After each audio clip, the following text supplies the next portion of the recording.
And those wildfires in Southern California are pretty alarming to some Central Texans who are worried about the fire risk in their own neighborhoods. One South Austin resident is discussing the risks in his own neighborhood and what homeowners should do to mitigate those risks. Here's KVUE's Isabella Basco.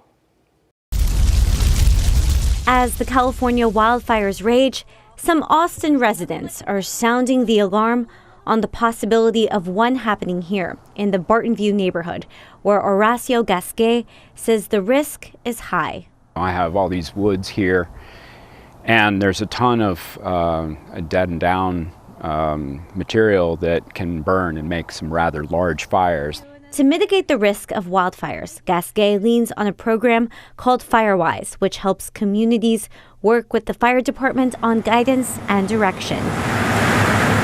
Gasquet says he hardens his home, which means he increases its resistance to wildfires. So I used to have hedges in the front of my house, and I got rid of all the hedges, and so that if those caught fire, they wouldn't catch the house on fire. And try and build a defensible space around the house where nothing can burn. Like Gasquet, Josh Porche, a battalion chief for the Austin Fire Department, says mitigating any risk starts with the homeowner. Not using combustible doormats, simple things like that.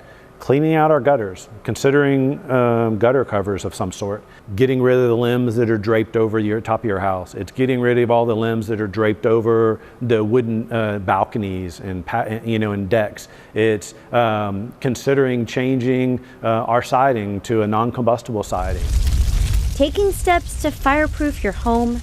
We can see that out in California you can get overwhelmed, and we have to be prepared for the worst case. And save lives.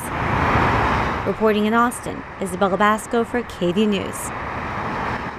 And Porche also says if you reach out to their wildfire office, they'll send trained folks to walk homeowners through the steps of protecting their homes.